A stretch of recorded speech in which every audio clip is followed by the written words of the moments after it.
कराय गेलं एकन झालं दुसरं. हे सुशेना ऐकणारे बाबा आमची अवस्था या प्रकारे बोलू लागले गावाले गुळा ना गुळ.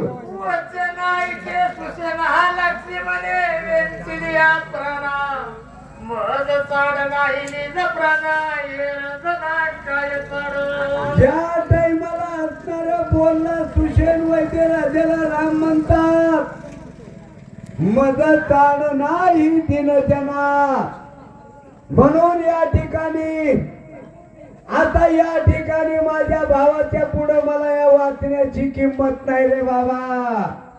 या प्रकारे असणार राम सुशेन वैद्याला बोलतात काय म्हणतात. बुडाले धैर्य वीर्य बुडाले माझे परमेश्वरी बुडाले येस सर्व बंधू स्वयंमेव अंतरला.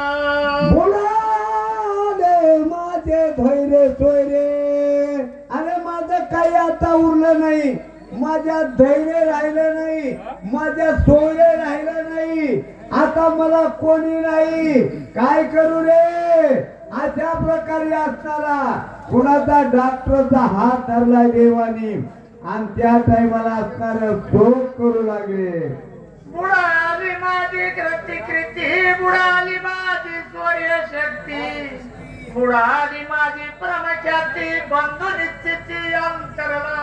अरे बाबा या ठिकाणी माझी दृष्टी माझी कीर्ती माझी शक्ती कुठल्या प्रकारची शिल्लक राहिली नाही. का कारण माझ्याकडे शौर्य शक्ती एवढी होती.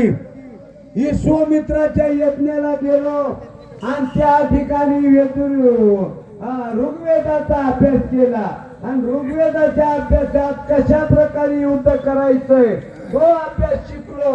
पण काही तिचा उपयोग झाला नाही. म्हणून आता मला दम धरवत नाही. काय करू रे सुशेना. अशा प्रकारे राम बोलतात. नेत्रायतसे अंधारी रात्र कांपती तरतरी धनुष्य न दरवे करी धीर निर्धारी न दरवे. ए सुशेना रे बाबा माझ्या डोळ्याला अंधाऱ्या येऊ लागल्या. परंतु या ठिकाणी कुठल्या प्रकारचं आता मला कुठल्या प्रकारचं धीर धरवत नाही. का आता माझं सारं बुडालं काय करायचं. मला माझं गेलं जग बुडालं. ही माझी अवस्था झाली. सुशेना सुशेना सांगणारे मला. प्राणदाती विकळा मतीना समरे आळू वाचा कसे बरो शरीर चळचळ कंपत. अरे या ठिकाणी प्राण माझा गेलाय का राहिला हे मला बोलता येत नाही.